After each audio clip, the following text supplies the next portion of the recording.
جیسا کہ پچھلے جمعہ میں نے یہ اعلان کیا تھا کہ ہم آئندہ جمعہ میں جو مسنون دعائیں یا وظائف ہیں رسول اللہ صلی اللہ علیہ وآلہ وسلم نے بیان فرمائے، ہم ان کے اوپر جو ہے وہ سیکھیں گے، لیکن اس کو مؤخر کر دیا اگلے جمعہ کے لیے۔ اس کی وجہ یہ بنی کہ مجھے جمعرات کو ہی ایک دوست ہیں، انہوں نے بڑا اچھا یہ مشورہ دیا کہ جو منتخب 4 5 یا 6 دعائیں یا وظائف جو ہم نے بیان کرنے ہیں، ہم ان کو باقاعدہ طور پر تحریری شکل کے اندر بھی ایک پیپر کے اوپر جو ہے وہ لکھ لیا جائے، اور وہ پیپر جو ہے وہ فوٹو کاپی کروا کر آپ احباب کو جمعہ کے بعد تقسیم بھی کر دیا جائے، تاکہ جو لوگ اس کو یاد کرنا چاہیں یا اس کو پڑھنا چاہیں تو وہ ان کے لیے آسانی رہے۔ تو چونکہ یہ خیال تاخیر سے آیا اور وقت جو ہے وہ کم تھا، بالکل اس کو ہم جو ہے وہ تیار نہیں کر سکے، تو پھر میں نے یہی سمجھا کہ اس ٹاپک کو ہم اگلے جمعہ پہ لے جاتے ہیں تاکہ یہ مزید جو ہے ہم اس سے فائدہ حاصل کر سکیں۔ انشاءاللہ اگلے جمعہ میں ہم اس کو بیان کریں گے۔ آج یہ سورۃ البقرہ کی جو آیت میں نے آپ کے سامنے پڑھی ہے، اللہ کے دل جو ہیں وہ سخت ہو گئے، اور اتنے سخت ہو گئے کہ گویا کہ جیسے پتھر ہوتا ہے بلکہ پتھر سے بھی زیادہ سخت ہو گئے۔ دلوں کی سختی جو ہے یہ ایک ایسی بیماری ہے جو قوم بنی اسرائیل کو لگ گئی تھی، اور جب ان کو یہ بیماری لگ گئی تو ان کے اندر سے احساس نام کی چیز، درد نام کی چیز، دوسرے کی تکلیف کو محسوس کرنا، یہ سب چیزیں جو ہیں، مروت، لحاظ، حیا، یہ دل کے سخت ہو جانے کی وجہ سے یہ تمام خوبیاں جو ہیں وہ اس قوم کے اندر سے ختم ہو گئی۔ آج کی اس گفتگو میں ہم بھی اسی بات کا ادراک کریں گے کہ کہیں ہمارے دل جو ہیں وہ سخت تو نہیں ہو گئے۔ ایک بات میں آپ کو سمجھانا چاہوں گا اور آپ اس پر غور کیجئے گا۔ ہمیں اللہ کے نبی صلی اللہ علیہ وآلہ وسلم سے اور صحابہ کرام سے ایک خاص ان کی خوبی کا علم ہوتا ہے۔ یہ خوبی بطور خاص آپ نے حضرت عمر ابن خطاب رضی اللہ تعالیٰ عنہ کے دور خلافت کا جب واقعات سنے ہوں گے یا پڑھے ہوں گے نا، اس میں آپ نے ان کی اس کوالٹی اور اس خوبی کو بہت دفعہ سنا ہوگا، لیکن شاید کہ اس پر عمل نہ کیا ہو اور شاید کہ اس پہ توجہ نہ کی ہو۔ اور وہ کیا ہے کہ اس پرفتن دور کے اندر ہم لوگ دوسروں کے حال احوال سے ناواقف ہو گئے ہیں، دوسروں کے حال و احوال سے ناواقف ہو گئے ہیں۔ دوسروں کے بارے میں جاننا 2 طرح کا ہوتا ہے، ایک خیر کے لیے جاننا اور دوسرا شر کے لیے جاننا۔ شر کے لیے جاننے کو قرآن مجید میں اللہ رب العزت نے سورہ حجرات کے اندر منع فرما دیا، یہ کہہ کر کہ وَلَا تَجَسَّسُوا، کہ کسی کے بھی دوسرے کے معاملات کی جاسوسی نہ کرو۔ جاسوسی کیا ہے کہ اس کو خبر کیے بغیر اس کے معاملات کو جاننا اس نیت کے ساتھ کہ بعد میں ان کی تشہیر کی جائے گی، اس کو بدنام کیا جائے گا یا اس کے خلاف پروپیگنڈا کیا جائے گا، یعنی کوئی بھی ایسا ریزن، کوئی بھی ایسے دماغ میں فتنہ کہ جس کی بنیاد پر آپ جاسوسی کریں اور اس جاسوسی کے بعد اس کو آپ جو ہے وہ مس یوز کریں۔ یہ ہے کسی کے حال احوال جاننا شر کی نیت کے ساتھ، جس کی اسلام ہمیں قطعاً بھی اجازت نہیں دیتا۔ لیکن ہم دوسروں کے حال احوال سے اس قدر ناواقف ہو گئے کہ ہمیں دوسروں کے غموں کا بھی علم نہیں رہا، دوسروں کے دکھوں کا بھی علم نہیں رہا، دوسروں کی پریشانیوں کا بھی ہمیں علم نہیں رہا، جو کہ بطور خاص ہم بیان کرتے ہیں کہ حضرت عمر ابن خطاب رضی اللہ تعالیٰ عنہ کا خاصہ یہ تھا کہ وہ رات کے وقت گشت کیا کرتے تھے، اور وہ گشت لگا کر لوگوں کے گھروں کے باہر سے گزرتے تھے اور ان کے کان یہ سننے کے لیے بے تاب ہوتے تھے کسی کا درد پتہ لگے، مجھے کسی کا دکھ پتہ لگے، مجھے کسی کی تکلیف پتہ لگے اور میں اس کا مداوا کر سکوں، میں اس کا مداوا کر سکوں۔ تو اپنے اندر ہم نے اپنی ذات کو اتنا محدود کر لیا کہ ہم یہ سمجھتے ہیں کہ چونکہ مجھے کوئی تکلیف نہیں، مجھے کوئی پریشانی نہیں، مجھے کوئی ٹینشن نہیں، میرے سارے معاملات درست ہیں، لہذا مجھے کیا لگے کہ میرے چچا کے گھر کیا پریشانی ہے، مجھے کیا لگے کہ میرے پڑوسی کیوں پریشان ہے، مجھے کیا لگے کہ میرا دوست جو میرے ساتھ راحت کو گاڑی میں گھومتا اور کھانے کھاتا ہے، مجھے کیا اس کی پریشانی اور دکھوں اور تکلیفوں سے۔ دوسروں کے غم، دوسروں کی پریشانیاں اور دوسروں کے احوال سے ناواقفیت جو ہے یہ اس وجہ سے ہے کہ ہمارے دل اپنی ذات کی حد تک معبود ہو گئے ہیں، دل سخت ہو گئے ہیں۔ جبکہ آپ جانتے ہیں اللہ رب العزت نے سورۃ البقرہ میں ان لوگوں کے بارے میں جن کے ساتھ آپ نے تعاون کرنا ہے، جو اصل مستحق لوگ ہیں، جو اصل مستحق لوگ ہیں، ان کے بارے میں اللہ رب العزت نے دو باتیں ایسی خاص بیان کی ہیں۔ ایک لا يسألون الناس الحافا، کہ وہ لوگوں سے چمٹ چمٹ کر سوال نہیں کرتے، اور دوسری تعریفوں کی سیما ہو۔ اللہ رب العزت فرماتے ہیں کہ تمہارے اندر جب درد دکھ ہوگا اور دوسرے کی کام آنے کا جذبہ ہوگا تو تعریفوں کی سیما، تم ان کے افسردہ چہروں سے ان کو پہچان لو گے، ان کے چہرے کی غمگینی، ان کے چہرے کے اثرات، اس سے تم ان کو پہچان لو۔ تو یہ صلاحیت مرد مومن کھو چکا ہے، کیونکہ اس کے اندر یہ جذبہ رہا ہی نہیں، درد رہا ہی نہیں کہ وہ کسی کے کام آ سکے، تو وہ یہ صلاحیت ہی کھو چکا کہ وہ اپنے کسی رشتہ دار کی، اپنے کسی بہن بھائی کی، اپنے کسی دوست کی پریشانی کو اس کے چہرے سے بھانپ سکے اور بھانپنے کے بعد اس کے کام آ سکے، اس کی خدمت کر سکے۔ اور دلوں کی سختی کا حال تو یہ ہے، یہ تو میں کہتا ہوں کہ آپ کو شکر گزار ہونا چاہیے ان علماء کرام کا جو آپ کو صحیح دین منبر پر کھڑے ہو کر درس و تلقین کر کر کر کر کے سمجھا کے یہاں تک لے آئے ہیں، وگرنہ اگر یہ بھی نہ ہو تو ہم جس قدر درندہ ہو جائیں اس کا اندازہ آپ نہیں لگا سکتے۔ یہ تو ابھی بہت سن کے ہم نرم پڑتے ہیں، وہ بھی ہفتے میں ایک دفعہ سنتے ہیں، وگرنہ اگر آپ ماضی میں جا کر دیکھیں، میں سخت دل ہونے کی بات پہ ایک واقعہ آج آپ کو سناتا ہوں کہ جب انسانوں کے دل سخت ہو جاتے ہیں تو وہ کتنے ظالم ہو جاتے ہیں۔ ہمارے ہاں الحمدللہ میں سمجھتا ہوں کہ اس میں کافی کمی آئی ہے کہ بیٹیوں کے معاملے کے اندر جو جہیز کا کنسیپٹ تھا، جو جہیز کا کنسیپٹ تھا اور اس کے اندر جو سختی تھی وہ کافی حد تک کم ہو چکی ہے۔ کافی حد لیتے ہیں لوگ ابھی، لیکن ہمارے آباء و اجداد نے جس طرح سے اپنی بچیوں کو جہیز دیا ہے مجبور ہو کے، آج اس میں کافی حد تک کمی آ گئی، اگرچہ کہ وہ ختم نہیں ہوا، دیتے ہیں لوگ ابھی بھی، لیکن ایک وقت وہ تھا ہندو معاشرے کے ساتھ رہنے کی وجہ سے کہ باقاعدہ طور پر لسٹ جاری کر دی جاتی تھی لڑکے والوں کی طرف سے کہ یہ چیزیں ہمیں چاہیے، باقاعدہ ڈیمانڈ کی جاتی تھی، اور جس کے پاس جہیز کی اس ڈیمانڈ کو پورا نہیں کر سکتا تھا اس کی بچی جو ہے وہ کماری بیٹھی رہتی، اس کی شادی نہیں ہوتی تھی۔ لیکن آج الحمدللہ تعلیم یافتہ طبقے میں اور تعلیم ہونے کی وجہ سے اس میں کافی حد تک کمی آئی ہے۔ اور ایک اور دکھ کی بات، یہ واقعہ سنانے سے پہلے ایک دکھ کی بات آپ کے ساتھ شیئر کرتا ہوں جو میرا ذاتی تجربہ ہے، ہو سکتا ہے کہ یہ تجربہ غلط بھی ہو، لیکن میرے پاس جتنے بھی کیسز آئے ہیں اس کے متعلق، کیونکہ بہت سے لوگ اپنے دکھ، اپنی تکلیفیں، اپنے مسائل ہم سے شیئر کرتے ہیں نا، تو میں ذاتی سے آپ کو یہ تجربہ بتاؤں کہ مذہبی لوگوں کے گھروں میں بیٹیاں دکھی ہیں، لبرل لوگوں کے گھروں میں بیٹیاں سکھی ہیں۔ یہ تجربہ کر کے آپ دیکھیں،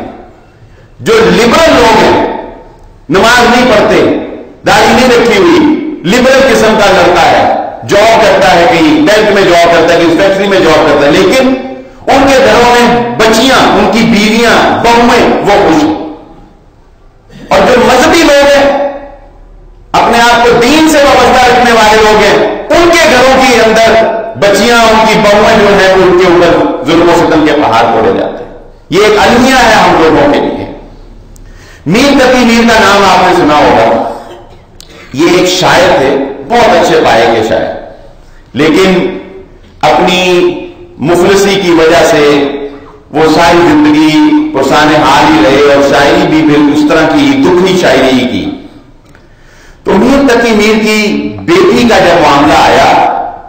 بیٹی کی شادی کا جب معاملہ آیا, تو جدھر بھی رشتہ کی بات ہوتی وہاں سے جہیز کی ایک لسٹ جو ہے وہ پیش کر دی جاتی. جیسے کہ میں نے بتایا کہ پہلے بہت سختی تھی اس جہیز کے معاملے میں, اب کچھ الحمدللہ نرمی آئی. تو وہ اس ڈیمانڈ کو جب پورا نہیں کر سکتے تھے تو رشتہ نہیں ہوتا تھا. قصہ مختصر کے بلا آخر اس بندے نے یہ کام اس کو مجبور کرنا پڑا کہ اس نے اپنا مکان جس میں وہ رہتا تھا وہ اس نے فروخت کر دیا ایک ساہوکار کو, اس شرط کے اوپر کہ اس مکان کی پیمنٹ جو ہے وہ مجھے پہلے کر دی جائے گی, تم اس کی قیمت کی ادائیگی مجھے پہلے کر دو گے, اور اس کا قبضہ جو ہے وہ میں تمہیں اپنی بیٹی کی شادی کے بعد دوں گا. اس نے کہا ٹھیک ہے.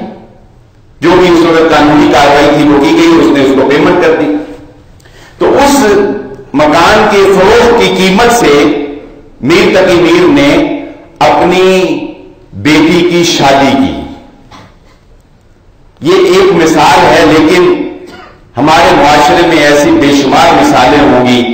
کہ جو بچیوں کے ماں باپ نے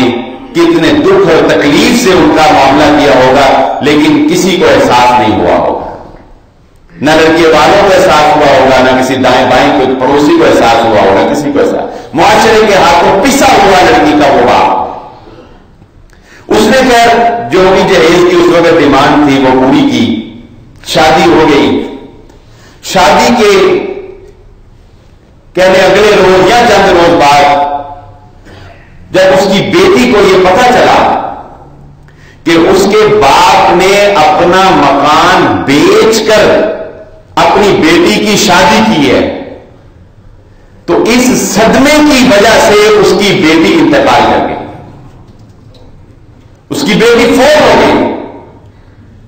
اور میر تقی میر کو جب خبر ملی تو اس نے یہ شعر اپنی بیٹی کی میت کے اوپر کھڑے ہو کر اس نے یہ شعر پڑھا تھا. اب آیا ہے خیال اے آرام جاں اس نامرادی میں, اب آیا ہے خیال اے آرام جاں. اے آرام جاں اس نے اپنی بیٹی کو کہا, یعنی جس سے جان کو سکون ملتا. اب آیا ہے خیال ہے آرام جاں اس نامرادی میں, کفن دینا تمہیں ہم بھولے تھے اسباب شادی میں.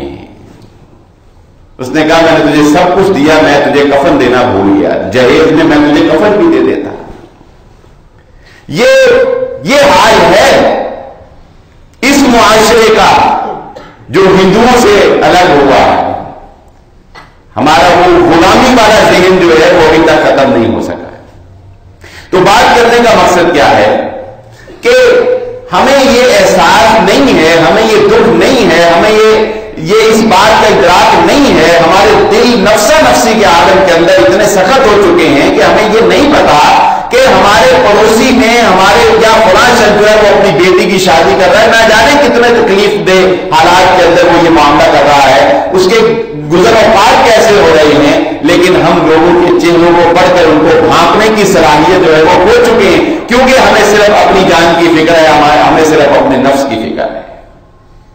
جبکہ محمد رسول اللہ صلی اللہ علیہ وآلہ وسلم کی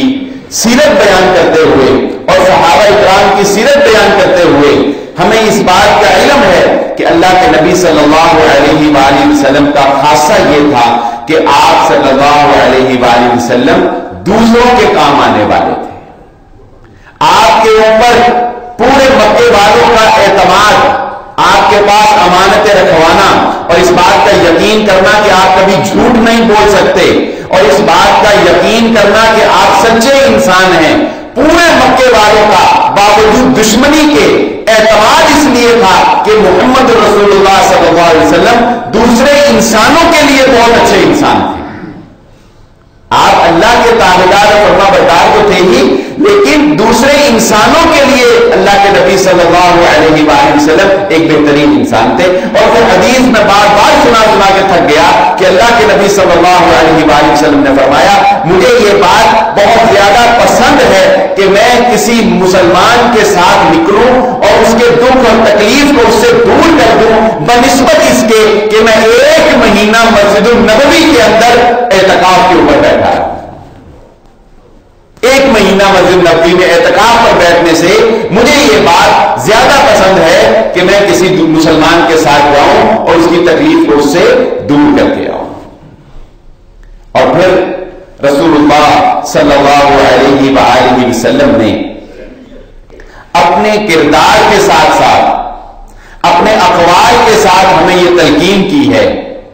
کہ دیکھو، مسلمان وہ ہوتا ہے، المسلم من سلم المسلمون من لسانہ ویدہ۔ دیکھو، مسلمان وہ ہوتا ہے کہ جس کی زبان اور اس کے ہاتھ سے کبھی کسی دوسرے مسلمان کو تکلیف نہ ہونے پائے۔ کیا ہم نے کبھی یہ فکر، یہ سوچ اپنے اندر رکھی؟ اور یہ کم سے کم درجہ ہے، یہ یاد رکھیں، انسانیت کے معیار پر یہ کم سے کم درجہ ہے کہ آپ کم سے کم یہ کر لیں کہ آپ سے کسی کو تکلیف نہ ہو۔ اگر آپ کسی کے کام نہیں آ سکتے، کسی کا بھلا نہیں کر سکتے نا، کسی کا فائدہ نہیں کر سکتے، تو کم سے کم درجہ اللہ کے نبی صلی اللہ علیہ وسلم نے یہ فرمایا، المسلم من سلم المسلمون من لسانہ ویدہ۔ مسلمان وہ ہوتا ہے جس کی زبان اور جس کے ہاتھ سے کسی دوسرے مسلمان کو تکلیف نہ پہنچتی ہو۔ پھر آپ صلی اللہ علیہ وآلہ وسلم نے جنت کی ضمانت دے دی اس شخص کو، انا زعیم ببیت فی ربد الجنہ لمن ترک المراء وان کان ممکنا۔ یہ بڑا مشکل کام، بڑا مشکل کام۔ اللہ کے نبی صلی اللہ علیہ وآلہ وسلم نے فرمایا، میں اس شخص کو جنت میں، جنت کے گرد و نواح میں ایک گھر کی ضمانت دیتا ہوں جو حق پر ہونے کے باوجود اپنے بھائی سے جھگڑا نہیں کرتا ہے۔ اس کو یہ پتا ہے کہ میں سچا ہوں اور میرا دوسرا بھائی جو ہے وہ غلط ہے، وہ صحیح بات نہیں کر رہا، لیکن صرف اس وجہ سے کہ وہ یہ سمجھتا ہے کہ ہمارے درمیان جھگڑا نہ ہو، ہمارے درمیان فساد نہ ہو، ناراضگی نہ ہو، وہ صرف اس وجہ سے اس کے ساتھ اپنا حق جو ہے وہ چھوڑ دیتا ہے، لیکن صلح والا معاملہ کر لیتا ہے۔ اللہ کے نبی صلی اللہ علیہ وسلم فرماتے ہیں، میں اس کو جنت میں گھر کی ضمانت دے دیتا ہوں۔ اور یہ پوری حدیث بھی سن لیجئے، اور آپ صلی اللہ علیہ وسلم فرمایا، زعیم ببیت فی وسط الجنہ،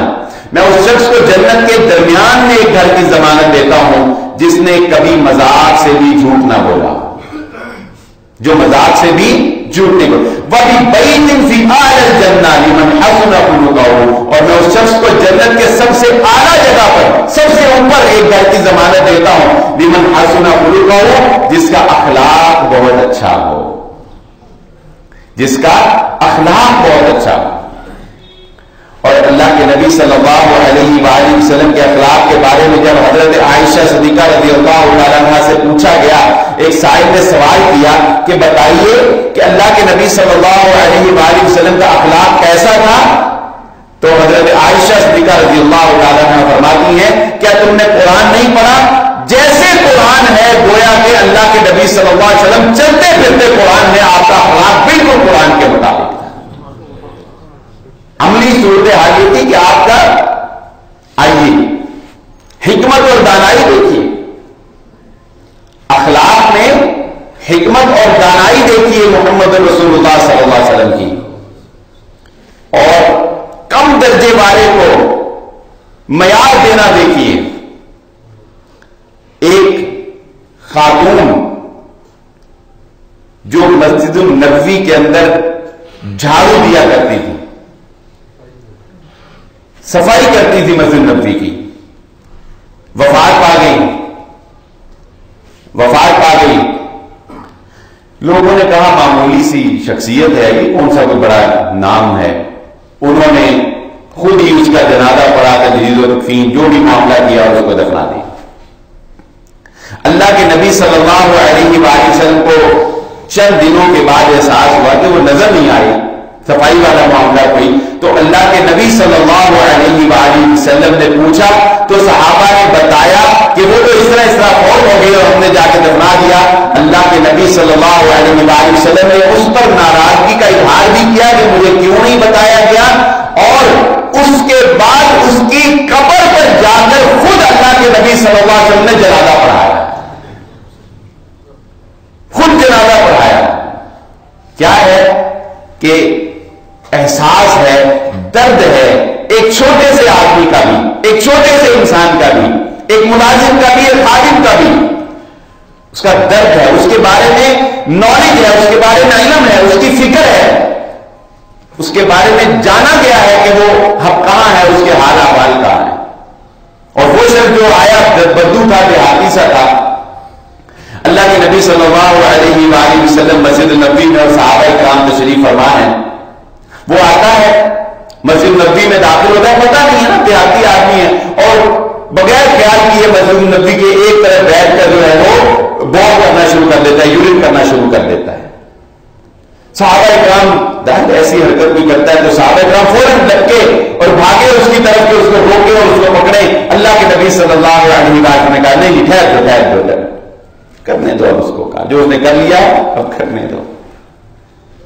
اس کی حکمتیں محدثین نے مختلف بیان کی ہیں کہ اگر اس وقت اس کو روکا جاتا تو اس کے لیے وہ کیا کیا مسائل بنتے. بہرحال اس نے جب کر لیا، اللہ کے نبی صلی اللہ علیہ وآلہ وسلم نے صحابہ کا اس کے اوپر پانی بہا دو، اس جگہ کے اوپر پانی بہا کر اس کو صاف کر دیا گیا. اللہ کے نبی صلی اللہ علیہ وآلہ وسلم نے اس کو ڈانٹا نہیں بلکہ بڑے پیار سے اس کو یہ سمجھایا کہ دیکھو مسجد اللہ کا گھر ہوتی ہے، یہاں پر اس طرح سے خرافات یا اس طرح سے حاجت جو ہے وہ نہیں کی جاتی. وہ اللہ کے نبی صلی اللہ علیہ وآلہ وسلم کے گلے لگ گیا. ہمارا اخلاق دوسروں کے ساتھ، ہمارا رویہ دوسروں کے ساتھ اگر سخت ہوگا تو لوگ دین سے دور بھاگیں گے، لوگ مسجدوں سے دور بھاگیں گے. ایک دیندار آدمی کا رویہ اگر سخت ہوگا تو وہ لوگ اس کے قریب نہیں آئیں گے. اپنے اخلاق سے لوگوں کو متاثر کر کے دین کے ساتھ ان کو جوڑے. اللہ رب العزت فرماتا ہے فَبِمَا رَحْمَةٍ مِّنَ اللَّهِ لِنتَ لَهُمْ وَلَوْ كُنتَ فَظًّا غَلِيظَ الْقَلْبِ لَانفَضُّوا مِنْ حَوْلِكَ. اے محمد صلی اللہ علیہ وآلہ وسلم، یہ اللہ رب العزت کی آپ کے اوپر رحمت ہے. فَبِمَا رَحْمَةٍ مِّنَ اللَّهِ، یہ اللہ نے آپ کے اوپر رحمت کی ہے کہ اللہ تعالیٰ نے آپ کو نرم دل بنایا ہے. آپ نرم گفتگو کرتے ہیں. وَلَوْ كُنْتَ فَظًّا غَلِيظَ الْقَلْبِ، اگر آپ کی زبان کے اندر سختی ہوتی، اگر آپ سخت گفتگو کرنے والے ہوتے اور دل آپ کا سخت ہوتا، دل آپ کا سخت ہوتا، لَانفَضُّوا مِنْ حَوْلِكَ، کوئی آپ کی بات نہ سنتا، کوئی آپ کے قریب نہ بیٹھتا، سارے آپ سے دور بھاگ جاتے ہیں، سارے آپ کو چھوڑ جاتے ہیں. اس لیے اس بات کے اوپر ہمیں اور غور کرنے کی ضرورت ہے کہ آج ان گناہوں کی وجہ سے، یہ گناہ جو شب و روز ہمیں لپٹے ہوئے ہیں، ان گناہوں کی وجہ سے آج ہمارے دل جو ہیں وہ سخت ہو گئے ہیں. تو اللہ رب العزت نے قوم بنی اسرائیل کو فرمایا وَإِنَّ مِنَ الْحِجَارَةِ لَمَا يَتَفَجَّرُ مِنْهُ الْأَنْهَارُ، اور پتھروں میں بھی کوئی پتھر ایسے ہوتے ہیں وہ اللہ کی خشیت سے پھٹ جاتے ہیں، ان کے اندر سے پانی نکل آتا ہے. تمہارے تو دل اتنے سے بلکہ آگے فرمایا وَإِنَّ مِنْهَا لَمَا يَشْرَبُ مِنْهُ الْمَاءُ وَإِنَّ مِنْهَا لَمَا يَهْبِطُ مِنْ خَشْيَةِ اللَّهِ. بعض پتھر ایسے ہیں کہ وہ اوپر پڑے پڑے اللہ رب العزت کی خشیت سے ڈوب جاتے ہیں، نیچے گر جاتے ہیں. پتھروں کے اندر بھی اللہ رب العزت نے بتایا کہ اللہ کی خشیت جو ہے وہ اس درجے پائی جاتی ہے ان کے اندر بھی. لیکن اے مومن، جب تیرا دل سخت ہوتا ہے تو تجھ پہ کوئی چیز اثر نہیں کرتی. پھول کی پتی سے کٹ سکتا ہے ہیرے کا جگر، مرد نادا پہ کلام و نرم و نازک بے اثر. وہ دراصل اقبال نے یہی کہا ہے کہ ہیرا ایک سخت ترین دھات ہے کہ شیشے کو کاٹنے کے لیے ہیرا کیا وہ ٹپ لگی ہوتی ہے آگے، وہ شیشے جیسے سخت چیز کو بھی کاٹ دیتا ہے. تو نے کہا کہ پھول کی پتی سے کر سکتا ہے ہیرے کا جگر، کہ پھول کی پتی کتنی نازک سی چیز ہوتی ہے. اس نے کہا یہ تو ممکن ہے کہ پھول کی پتی سے ہم ہیرے کا جگر کاٹ دیں, لیکن مرد نادان یعنی وہ آدمی جو سوچتا نہیں سمجھتا نہیں ہے, جس کا دل سخت ہو چکا ہے, اس پر مرد نادان پر بھی اثر ہے کلام نازک. اس کو جیسی مرضی گفتگو کرو, جیسی مرضی سمجھاؤ, جیسے مرضی دلائل دو, وہ ماننے کے لیے تیار نہیں ہے. ایک چیز کی عادت اپنا لیں, اگر آپ اپنے دل کو نرم کرنا چاہتے ہیں اور اپنی اولاد کو نرم رکھنا چاہتے ہیں, تو میں آپ کو ایک نسخہ بتا دیتا ہوں جو اللہ رب العزت نے قرآن مجید میں بیان فرمایا, انما یخشی اللہ من عباد العلماء. اللہ تعالی نے خشیت کا ایک فارمولہ یہ بیان کیا ہے قرآن مجید میں کہ علم والے لوگ اللہ رب العزت کی خشیت ان کے دلوں میں پائی جاتی ہے. علماء یعنی علم والے اللہ رب العزت سے ڈرتے ہیں, ان کے اندر خشیت ہوتی ہے, ان کا دل سخت نہیں ہونے پاتا. ایک عادت بنا لیں, رات کو سونے سے پہلے خود بھی بیٹھ جائیں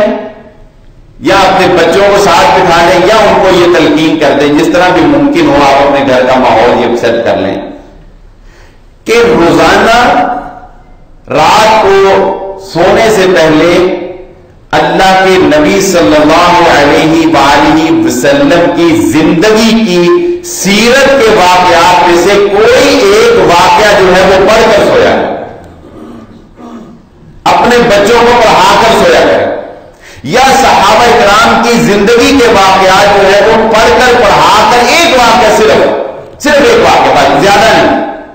آپ اس کے اوپر عمل کر کے دیکھ لیں, انشاءاللہ جب سیرت سے واقفیت ہو جائے گی تو زندگیوں کے اندر نرمی پیدا ہو جائے گی, دلوں کی سختی جو ہے وہ ختم ہو جائے گی.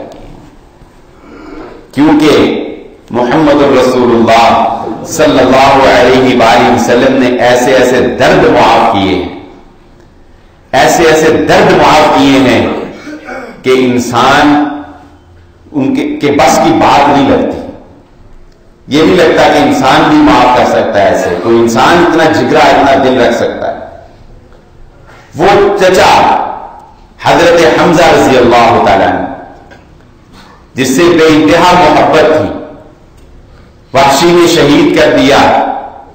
غزوہ احد کے اندر, اور جانتے ہیں اس کے بعد وہ مسلمان ہو گیا. فتح مکہ کے بعد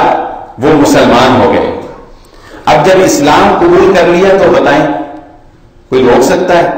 اسلام کی باہیں تو بڑی کشادہ ہے, قبول کر لیا اسلام, مسلمان ہو گئے, ٹھیک ہے.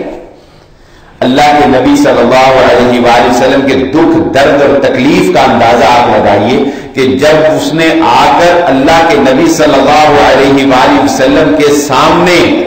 اپنے مسلمان ہونے کا اظہار کیا اور اس نے بتایا کہ میں گواہی دیتا ہوں کہ اللہ ایک ہے اور آپ اللہ کے آخری رسول ہیں, تو اللہ کے نبی صلی اللہ علیہ وآلہ وسلم نے فرمایا تھا تیرا ایمان قبول ہے, تو مسلمان ہے, لیکن آج کے بعد مجھے اپنا چہرہ نہ دکھانا, تیرے چہرے کو دیکھ کے مجھے اپنا چچا یاد آ جاتا ہے. دکھ اور تکلیف کا, لیکن اس کے باوجود انتقام نہیں, معاف کرتی, اس کو بھی معاف کر دیا. تو محمد الرسول اللہ صلی اللہ علیہ وآلہ وسلم کی زندگی دوسروں کے دکھوں سے بری ہوئی, دوسروں کے احساسات کو سمجھنا, دوسرے کی تکالیف کو سمجھنا, دوسروں کے مشکل وقت میں ان کے کام آنا, دوسروں کے چہروں سے ان کے غموں کو پہچان لینا اور مقابلے پر نہیں کرنا, مقابلے پر نہیں کرنا. اللہ کے نبی صلی اللہ علیہ وآلہ وسلم نے شاہ فرمایا لیس الواصل بالمکافی, صلہ رحمی یہ نہیں ہے. صلہ رحمی کیا ہے؟ رشتہ داروں سے ملنا, لیکن صلہ رحمی یہ نہیں ہے کہ آپ برابری کا ملیں. یہ منبر پر یہ بات لوگ مجھے کہتے ہیں جو باتیں آپ منبر پر کرتے ہیں نا وہ منبر پر ہی کرنا آسان ہے, وہ وہاں پر سننا آسان ہے, جب امپلیمنٹ کرنے کا وقت آتا ہے تو وہ ساڈے کو نہیں ہونی ہے. اور واقعی بات ہے, جان جوکھوں کا کام ہے, کوئی آسان کام ہے. جس نے تجربہ کر کے دیکھ لیں, تجربہ کر کے دیکھ لیں، جس نے آپ کو اپنے بچے کی شادی پہ نہ بلایا ہو، لو آپ کا دل ہی نہیں کرے گا اس کو بلانے کو؟ کرے گا دل؟ نہیں کرے گا۔ اچھا، جس کو آپ نے بلایا ہو اور وہ نہ آیا ہو، آپ کہتے ہیں میں بھی بیٹے کی شادی تے جاواں، دیکھاں گے کدھر جاواں گے۔ ایسے ہی ہوتا ہے نا، فطری بات ہے ہمارے اندر۔ اللہ کے نبی صلی اللہ علیہ وآلہ وسلم فرماتے ہیں، دیکھو صلہ رحمی یہ نہیں ہے کہ جو تمہارے ساتھ اچھا سلوک کرتا ہے تم اس کے ساتھ اچھا سلوک کرو، جو تمہارے ساتھ اچھا بولتا ہے تم اس کے ساتھ اچھا بولو، جو تمہاری دعوتوں پہ آتا ہے تم اس کی دعوتوں پہ جاؤ، جو تمہیں تحائف دیتا ہے تم اس کو تحائف دو۔ یہ نہیں ہے، یہ صلہ رحمی نہیں ہے، یہ تو برابری ہے، تو بدلہ ہے، یہ تو فطرت ہے انسان کی، انسان اچھے کا بدلہ اچھا دے۔ آپ نے فرمایا صلہ رحمی یہ ہے کہ جو تمہارے ساتھ اچھا نہیں بھی کرتا تم بھی اس کے ساتھ اچھا کرو، جو تمہارے ساتھ برا کرتا ہے تم پھر بھی اس کے ساتھ اچھا کرو، جو تمہیں دعوت پر نہیں بلاتا تم اس کو بلاؤ، جو نہیں آتا تم اس کی دعوت پر جاؤ۔ یہ دراصل مشکل ترین کاموں میں سے یہ کام ہے کہ انسان اپنے دل کے اندر پیدا ہونے والی انتقام کی آگ اور بدلے کی آگ، جو ہمیں فلموں اور ڈراموں میں ہمارے بچوں کو جو سکھایا جاتا ہے۔ میں آج صبح ہی اپنے چینل 41 جو ہمارا فیصلہ آباد کا چینل ہے اس پر میں یہ خبر پڑھ رہا تھا، ایک 13 سالہ بچے نے ایک بچے کو لڑائی پر گولیاں مار دی۔ 13 سالہ بچے کی آپ بتائیں نا کیا اس کے جذبات ہوتے ہیں، کیا اس کی سہن، لیکن اس پہ گولیاں مار۔ کس کا قصور ہے؟ ان ماں باپ کا قصور ہے جس نے ان کی تربیت نہیں کی، اور اس باپ کا قصور ہے جس نے اس کو یہ سکھایا یہ سب کچھ۔ اس بچے سے زیادہ قانونی طور پہ اور شرعی اعتبار سے تو بات کی بات ہے کہ قانون کیا سزا دیتا ہے، یہ شریعت کیا سزا دیتی ہے، مگر وہ ماں باپ کے بچے کی تربیت اس نہج کے اوپر کر رہے ہیں، بیسیکلی ان کا قصور۔ ہم نے اپنے بچوں کو فلم اور ڈرامے دکھا دکھا کر سکھایا یہ ہے کہ بیٹا انتقام ہی لینا ہے، باپ کو مار دیا تھا اس نے، ولن نے، بچہ جوان ہوتا ہے وہ پھر انتقام لیتا ہے، اس نے فلاں کیا تھا، یہ سب کچھ سکھایا نہیں۔ ہمارا دین ہمیں اچھا اخلاق سکھاتا ہے، دوسروں کے درد اور دکھ میں ان کے کام آنا سکھاتا ہے، اور یہ ضروری نہیں ہوتا کہ کوئی آپ کو اپنا دکھ بیان ہی کرے، بلکہ کوشش کیا کریں کہ اپنے دوستوں کی تکالیف، ان کے دکھوں کے بارے میں جان کر ان کو اس کا مداوع کرنے کی کوشش کیا کریں، اور کچھ نہیں نا تو صرف ایک اچھا مشورہ ہی بسا اوقات انسان کو بہت بڑے نقصان سے بچا لیتا ہے۔ ایک اچھا، ہر بندہ مشورہ نہیں دے سکتا، ہر بندہ مشورہ نہیں، یہ مشورہ بھی ایک صلاحیت ہوتی ہے ہر انسان کے اندر کہ وہ کسی کو اچھا مشورہ دے۔ اسی لیے ہمارا دین اور خود اللہ رب العزت اپنے نبی محمد رسول اللہ صلی اللہ علیہ وسلم کو یہ تلقین کرتے ہیں کہ اپنے امور میں مشاورت سے کام لیا کرو، مشورے کیا کرو،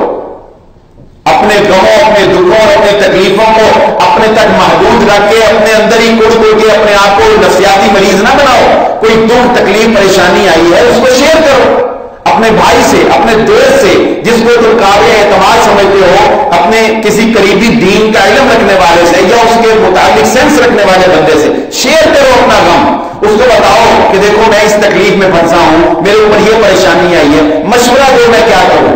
مخلص آدمی کی تلاش کرو اور مشورے کرو، اور مشورے کر کے اپنے معاملات کو آسان کرو۔ یہ ایک بہت بڑی سہولت ہے جو اللہ رب العزت نے ہمیں دی ہے کہ ہم ایک دوسرے سے مشورہ کریں، اور یہ بات ہم سب جانتے ہیں کہ مشورہ ایک امانت ہوتا ہے۔ اللہ کے نبی صلی اللہ علیہ وسلم حق المسلم علی المسلم ست، ایک مسلمان کے دوسرے مسلمان پر 6 حقوق ہیں، ان 6 حقوق میں سے ایک حق یہ بھی ہے کہ جب وہ تجھ سے مشورہ طلب کرے تو اسے اچھا مشورہ دینا، صحیح مشورہ دینا، غلط مشورہ نہ دینا۔ اپنے مفاد اور اپنے فائدے کی خاطر اس کو غلط بات نہ خریدوا دینا، وہی دیکھنا جس میں اس کا فائدہ ہو، جس میں اس کی منفعت ہو، وہ مشورہ اس کو دینا۔ تو یہ تمام معاشرے کے اندر پائی جانے والی اخلاقیات ہیں جن سے آج ہم بے بہرا ہو چکے ہیں، بلکہ مزید اگر ہم جائیں تو کالونیوں کا، محلوں میں تو پھر بھی یہ کوئی تھا ایک دوسرے کا دکھ اور درد۔ اب جو ہم ایڈوانس اور ماڈرن ہو رہے ہیں، ہم کالونیوں کے اندر جا رہے ہیں، تو کالونیوں میں یہ بات مشہور ہے زبان زدہ میں کہ اس گھر والے کو نہیں پتا کہ ساتھ والے گھر میں کوئی مر بھی گیا کہ نہیں، پتہ ہی نہیں ہوتا، نہ اس کو اس کا پتا، نہ اس کو اس کا پتا، نہ اس کو پتہ ہی نہیں، اپنی اپنی دنیا میں مگر اپنی اپنی دنیا میں مست ہے۔ یہ نفسا نفسی کا عالم ہمارے اندر اس نے ہمارے دلوں کو سخت کر دیا، ہمارے اخلاقیات ختم کر دی، دکھ درد تکلیفیں مسلمانوں کی جو آپس میں شیئر ہوتی تھی، کام آتے تھے، وہ ساری چیزیں ہمارے اندر سے ختم ہو گئی۔ اللہ رب العزت سے دعا ہے اللہ مجھے اور آپ کو جو کہا وہ سنا سمجھنے کی اور عمل کرنے کی توفیق عطا فرمائے۔ وما علیہ الا البلاغ۔